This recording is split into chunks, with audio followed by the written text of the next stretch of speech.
कि मैं इतना भूस रहा हूँ कुत्ते की तरह फिर 49 साल से, लेकिन वो मानी नहीं। और एक बेटा उल्लू का पट्टा वो भी उसके साथ में। अब मैं ये सारा कुत्ते की तरह भूस रहा हूँ, कोई मानने को तैयार नहीं है। मैंने सारे भगवानों को आमंत्रण दे रखा, सारी देवियों को कह रखा है, जिसमें मेरा उखाड़ना हो, जैसा भी कुछ करना हो कर लो भैया, खोला।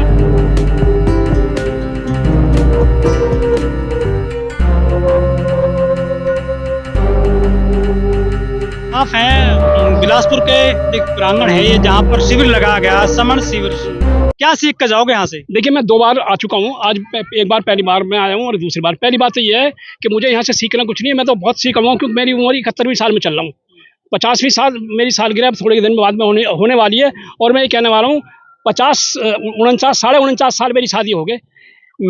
मैं अब अपने घर से 2 महीने से दूर हूँ, पर मेरी वाइफ, मेरी घरवाली, तुम्हारी आंटी चाची जो भी लगेगी नहीं, उसने पाखंड नहीं छोड़ा। मैंने घर छोड़ दिया, मैं ये कहने वाला हूँ कि मैं इतना भूस रहा हूँ कुत्ते की तरह फिर 49 साल से, लेकिन वो मानी नहीं। और जितना सुविधा मिलती चलेगी, ऐसा नहीं शुरू से ही थी, जितनी उसे सुविधा मिलती की रही, जितना मैंने उसे सुविधा दी चली, उतना ही पाखंड। सेक्टर में रहता हूँ, बीटावल में मैं। अब तो भीतर बार में जल भी 3-3, 4-4 बार चढ़ता है उसका। खोला कह रहा हूँ, मैं चाहता हूँ कि ये पूरा कटे नहीं, ये कट पिट नहीं होनी चाहिए इसके साथ में। अगर दिखाऊँ तो मैं बिल्कुल पागल हो गया। और पागल हो गया पिछले महीने की 10 तारीख को, 8 तारीख को मैंने घर छोड़ दिया। और ये कह के छोड़ा कि मैं जा रहा हूँ, कब आऊँगा मुझे गारंटी नहीं है। मैं 32 दिन के अंदर घर आया। मैंने फ़ोन सारा बंद कर दिया, पहले ही बता दिया, तेरे पाखंड की वजह से जा रहा हूँ। पर उसका पाखंड खत्म नहीं हो रहा। मेरी बेटी है 2, उनका पाखंड खत्म नहीं हुआ, वो भी मम्मी के साथ में। एक बेटा उल्लू का पट्टा, वो भी उसके साथ में। अब मैं अकेला यहाँ से 4-5 किलोमीटर दलेलगढ़ गाँव है, उसके अंदर मेरा एक मकान पड़ा हुआ, मैं उसमें अकेला रह रहा हूँ। मैं बहुत सत्य बात बता रहा हूँ, अकेला रह रहा हूँ। और लेकिन आप बुद्धिज्म में आ गए हैं। मैं आपसे नहीं, मैंने क्या बताई को भी करिए ना, पत्नी को और बेटे को। मैं क्या कह रहा हूँ आप समझ नहीं। मैं सारा कुत्ते की तरह भूस रहा हूँ, कोई मानने को तैयार नहीं है। तो मैं इन बहन बेटियों से ये कहना चाह रहा हूँ कि सच देखो, नहीं कोई बात नहीं, सच देखो, समझे। जब तक हमें सच नजर नहीं आएगा, हमें वही नजर आता रहेगा, तो कुछ नहीं है कहीं भी, समझे जी। मैंने सारे भगवानों को आमंत्रण दे रखा, सारी देवियों को कह रखा है, जिसमें मेरा उखाड़ना हो, जैसा भी कुछ करना हो कर लो भैया, खुला है। आप समझे ना, खुला है मेरी तरफ से सबको। क्या कहती हैं 71 मैम? क्या कहती है? मैम तो बोलना ही बंद कर रखा उसने 2 महीना से। तो भगवान में लीन हो गई है वो। बिल्कुल पता नहीं देवी मैंने कहूँ 3-3 बार जल चढ़ाती है, और ऐसा पागल हो रही है बिल्कुल। हैं भाई, कैसे अंधकार में चलेगी? नहीं, अंधकार में भी चलेगी, बिल्कुल चलेगी। तो ये तो मैं इसलिए कह रहा हूँ कि कहीं ना कहीं उसकी बात रिकॉर्डिंग मेरे पास पहुंचे, उसके पास में वो देखे तो बेहतर है। आज 10 तारीख को 2 महीना हो जाएंगे भैया, 10 तारीख को 2 महीना हो जाएंगे घर छोड़े हुए। तो आप भी जैसा गौतम बुद्ध ने घर छोड़ा था, आप भी छोड़ रहे हो? मतलब अभी या कहाँ जाऊँ, सब मुसीबतें ये है कि मैं भी चल रहा है। नहीं, थोड़ी बहुत देर पूजा करती होगी, बाकी तो सही रहती होगी। पहली बात ये है कि ना मैं पूजा के लिए इनका बहिष्कार कर रहा हूँ उसका। मैं कह रहा हूँ तेरे पास जो भी ये तांडव है ना, तू अपनी माँ का, मेरी माँ का मत रख, अपनी माँ का फोटो रख ले, उसकी पूजा कर ले। अपने बाप का रख ले, उसकी पूजा कर ले। मेरी माँ का मत कर, मेरे बाप की मत कर, मेरी मत कर, आप ही कर ले। पर इन देवी को जिनका मैं पूछ रहा हूँ, किसी से पूछ लो, इनसे पूछ लो, जो मतलब जो रही है कि भाई आज कौन सा व्रत है, फलानी माता। मैंने कहा कल कौन सा नू, उसने अखबार में आकर पूछा, नू तीसरे दिन को तो अखबार में आ जाएगा। आप मंदिर में नहीं गए होंगे फिर तो? मंदिर में नहीं जाता मैं। शादी कैसे हुई थी? एक बात सुनो, शादी थी यार 1974 में, 5 मई 1974 होंगे मंदिर नहीं। आज तक कोई का बदला ये मेरे वर्षों पहले, और मैं माँ के पेट से ही आया हूँ ना, मेरे पूरी तरीके से भगवान है नहीं दुनिया में। मेरी नजरों के अंदर मैं गौतम बुद्ध की जो उनकी जो प्रेरणा है, उसे भगवान गौतम बुद्ध ने खुद कहा कि किसी को भगवान मत मानो। उनके जो शब्द है ना, उनकी जो प्रेरणा देते हैं, वही हमारे लिए भगवान है। बहुत बढ़िया जो हमें प्रेरणा देते हैं। बाबा साहब ने जो कुछ किया है ना दुनिया के अंदर, आप जो आज मैं जो ये केवल उनकी देन है, बाबा साहब की देन है। और धर्म उन्होंने बदला, कितने लोगों ने बदला। आज पढ़े लिखे लोग पूरा पाखंड कर रहे हैं। यहाँ जितने भी आ रहे हैं ना, 25% उनके घर में पाखंड हो रहा है। पहले धागे वाले मिलेंगे अभी भी? पहले धागे बांधे आ गए, पहले धागे वाले काले धागे वाले की उनकी। मैं कह रहा हूँ कि इसमें जो भी आ रहे हैं ना, इनमें जाइए पतराना में गिरेगा, जाके पूछ जो ना उनकी भीतर बड़ी हुई है घर में जाके, जैसी औरत आएगी ना। कहते हैं कि महिला नहीं मानती बहुजनों की। बिल्कुल नहीं मानती जी, बिल्कुल नहीं मानती। ये महिला कैसे सुधरेंगी भाई? भैया कुत्ता बना के रखना चाहती है, सारे आदमी है भाई। मैं ही नहीं कहता मैं तो बड़ा वो करूं, मैं तो सबको दे दिया सही, सबकी नहीं, अपवाद छोड़ के। अपवाद मिलेंगे मैक्सिमम। हाँ जी, बहुत कैरियर, बहुत ही सख्त बात कह रहा हूँ मैं। ये नहीं कह रहा हूँ, माता बहनें बहुत अच्छी है, बहुत से सब बाबा साहब ने तो हिंदू कोड बिल लेकर आए थे महिलाओं के लिए, वो क्यों नहीं मान रही है? यार एक बात सुनो, दूसरी ना माने तो ना माने, पर अपनी ना माने ये दुखद बात है। दूसरे ना माने तो कोई बात नहीं है, लेकिन अपनी ना माने ये तो दुखद है। मानेगा परिवार टूट जाएगा सर।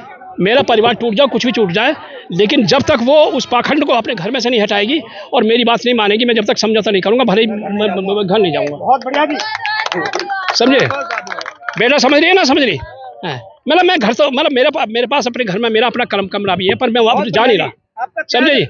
और दिवाली से पहले तो मैं जाऊंगा नहीं, दिवाली के बाद में जाऊंगा, जब वो पाखंड निपट लेगी ना, तो मेरा अपना कमरा है अलग, वहाँ रहूंगा। और उसके साथ का कोई बनाया हुआ खाना नहीं खा रहा हूँ, अपने आप बनाता हूँ या फिर होटल पर जाकर खाता हूँ। अच्छा करते क्या है वैसे आप? मैं यार सीनियर सिटीजन हूँ कि 11 साल में रिटायरमेंट हो गया, पेंशन होल्डर नहीं हूँ, मेरे अपनी स्रोत है जिंदगी में। कोई भी आदमी अगर सुना किसी का एक पैसे की बेईमानी की हो जिंदगी में, आकर भैया 20 हिसाब कर लेगा इसके द्वारा। जो बाबा हो रहे हैं, जो कथा कर रहे हैं, मेरा बहन, मैंने क्या बताया, जो कथा कर रहे हैं ना, ये वहीं तो ना चाहती है महिला आपकी। यार मेरे दोस्त नाराज हो जाएंगे। मेरा दोस्त बैंक में मैनेजर है, 2 बार मैं जागरण करवा लिया, मैंने खूब कह रहा, समझे जी। मेरे कई दोस्त हैं, शादी करवा रहे हैं, मेरे जागरण करवा रहे हैं। और भाई मैं ना जागरणों में वो करता, और ना आजकल जो शादी वगैरह है ना, मैंने अपने बेटे की बेटे की शादी, बहनों मेरी बात सुनो, मैंने अपने बेटे की शादी बिना एक पैसा लिए हुए करी थी, और इस वजह से करी कि वो पाखंड नहीं करेगी। पर जिस बहू को लेकर, बहू तो सही है ना, जिस बहू लेकर आया वही पाखंड नहीं निकली। अब क्या करूं भाई मैं? नहीं समझे, बुद्धिस्ट कम है लोग हैं। मैंने क्या बताइए, ये कठिन रास्ता है क्या? बहुत नहीं, बहुत कठिन नहीं, बहुत आसान है। हमारा दिमाग जब तक ब्रेन वॉश कैसे होगा इनका? ब्रेन वॉश ही तो नहीं हो रहा। जब मैं अपनी घरवाली का ब्रेन वॉश नहीं कर पा रहा, तो किसी बहन बेटी का मैं कैसे करूंगा? बात तो समझिए, बताओ। मैंने कहा मुझसे तो ये कह रही है तुम्हारी घरवाली तो मानती नहीं है, तुम क्या कर रहे हो भाई? आप मुझे थोड़ी वैसे नहीं कर, मैं किससे क्या हूँ? आप मेरी बात समझ रहे हैं, नहीं समझ रहे? प्लीज इसको थोड़ा सा ये वायरल होनी चाहिए मेरी बात, क्योंकि कुछ बात ऐसी है ना, मैंने कहा लीक से हट के बोलूंगा। बाबा साहब का कोई दुनिया में कोई विकल्प नहीं है हमारे लिए। हम रोज बाबा साहब के बारे में कितने भी कहना, उनका कोई विकल्प नहीं है। और उन्होंने भगवान बुद्धिज्म में आए, वो उन्हीं की मेहरबानी, जो आप जितने भी लोग हैं उन्हीं की कृपा से है। मैं तो कहूँगा पाखंड खत्म होना चाहिए, और जब जड़ से पाखंड खत्म नहीं होगा ना, सरकार तो मंदिर वो है ना, मैं तो उसका सांड कहता हूँ, दोनों ने, एक बड़ा सांड एक छोटा सांड, योगी और मोदी दोनों को सांड कहता हूँ मैं, खुले रन। और एक बात और है, आप गाली पड़वाओगे लोगों की? मेरी बात तो सुनो भाई, मुझे तो ये कह रहे हैं भाई तुम अपनी पोस्ट मत डालो, मेरी पोस्ट बंद हो जाती, मतलब उसमें गूगल वगैरह जो है ना, वो फेसबुक वगैरह में बिल्कुल एकदम कटा जाता है, उस पर तो वो कट लगा हुआ आ जाता है। मैं तो उसमें हूँ, मैं तो निशाने पे हूँ। और एक और बात है भैया, जिसे जो कुछ करना है ना कर लो, जेल में भी चला जाऊंगा, मार दिया मर जाऊंगा, जेल में भी चला जाऊंगा, तो वहाँ भी यही बोलूंगा जो बोल रहा हूँ, वही बोलूंगा। आप देशद्रोही लग रहे हो सर। मैं देशद्रोही? अगर मैं देशद्रोही, धर्मद्रोही हो आप। मैं जो भी हूँ तो मैं ऐसा ही हूँ। अगर देशद्रोही मानता कोई मानो, और जिसे जो कुछ करना हो कर लो, खुले रन। मैं कहता हूँ और मारो। 71 साल का हो चुका हूँ, जिंदगी जी चुका हूँ मैं समझे जी बेटा। इस साल के अंदर भी डरूंगा, इस उम्र में भी डरूंगा तो भाड़ में चलेगा। अब भी जीन्स पहनता हूँ, अभी भी वैसे कपड़े पहनता हूँ, स्टाइलिश में रहता हूँ, समझे जी। ये बाबा साहब की देन है, समझे जी। मैं बुढ़ा हो चुका हूँ, पर मैं बुढ़ा होने का मतलब ये नहीं कि मेरे को हथियार डाल दूँ और मैं वैसा हो जाऊँ, यूँ ना। दवाई नहीं खाई आज तक एक भी, सारे भगवान कहाँ चले गए? दवाई नहीं खाता, समझे, पूरी तरीके से। तो अम्बेडकर सबसे बड़ा टॉनिक है, बिल्कुल टॉनिक है। मैं तो बेटा तथागत नहीं, तथागत और बाबा साहब की देन है मेरे लिए। तो बाकी कोई भी कुछ भी कर लो, मेरे लिए कोई किसी की देन नहीं है। और बाकी जय भीम और नमो बुद्धाय, मेरी बात जन जन तक पहुंचनी चाहिए आपकी।